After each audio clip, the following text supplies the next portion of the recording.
brothers, let's focus it in now. Let's start talking about these truths that men need to understand so that we can help our brothers understand how to handle these situations.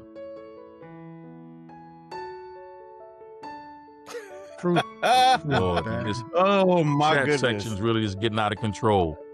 Getting out of control, my God. Unruly. Unruly, but it is true. It is true. I mean, they throw my own words back at me, but when there is something wrong in the house, it is on the man. That's why we're talking about when a man loves a woman, because we're trying to understand, put the responsibility where it is, and that responsibility is on the man to get this stuff straight. And that's so important. I want that to be another topic for another day, a whole episode. That's fine. We can do it. Let's do it. I have some words about that. Absolutely. But yeah, definitely to stick to the truth for the man. I believe that it is okay to share your thoughts and your opinion on whatever situation that you may be going through. I know myself, I know that I can tend to overthink a lot of things, and I start worrying about how my partner is going to react to whatever it is that I'm about to share with them. It's okay to know, guys, that our voice matters. It is okay to understand that, our partner actually does want to hear from us. Don't just like, sharing our testimony is important. Our partners want to hear from us as much as we hold that fear of sharing that thought and not knowing how they're going to react. We have to just do it scared and just get through it. Oh, that's good. You're good. Because the other thing, brothers, is that, when a man feels dispensable, it really creates a spiritual crisis inside of him. If you are feeling that way, if you are feeling like you're dispensable, like you're feeling unwanted, I absolutely think you need to communicate that. Mhm. And understand that you might not get back what you want to hear. So be prepared for that as well. Jesus, my God. And if it needs to go further, seek out counseling. Because sometimes you need a third party to come in to help you guys out with, because sometimes a man could feel unwanted and it's not even about that woman. You know what I mean? It's about maybe things that happen to him where he's taking these little triggers that you're doing as you don't want him.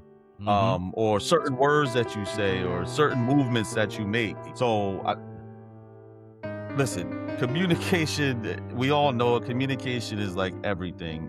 Because if you're just sitting around not saying anything, nothing's going to get resolved anyway if you're not acknowledging. I think, what's interesting is that when the man asks that question, hey, I'm feeling like I'm dispensable.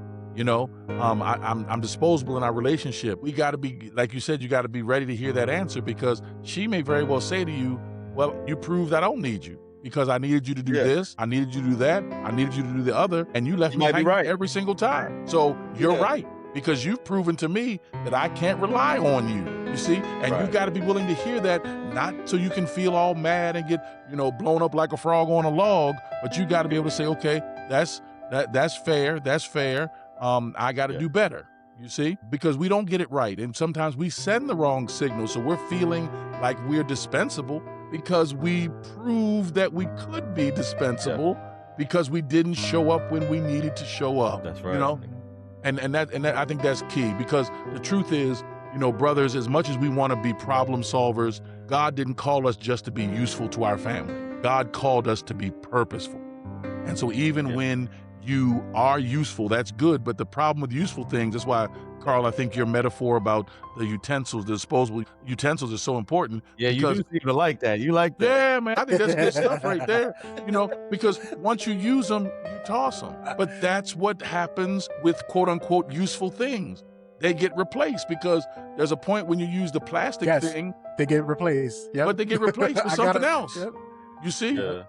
But when you have purpose and when you lead your family with purpose, then you don't get replaced. You get remembered, you see? Because then you're not left out of the equation, because they realize that what you bring to the home is is something that's needed in the home and that you really make a difference, not because you're a utility, you're not a utensil, but because you have that purpose that that brings something to the family that the family really needs, you know? And I think that's so vital. And that sounds like a uniqueness. Like that Mhm. can't be replaced because no one else could fill this space. Like, yeah, there's all different types of knives, but I'm a special knife.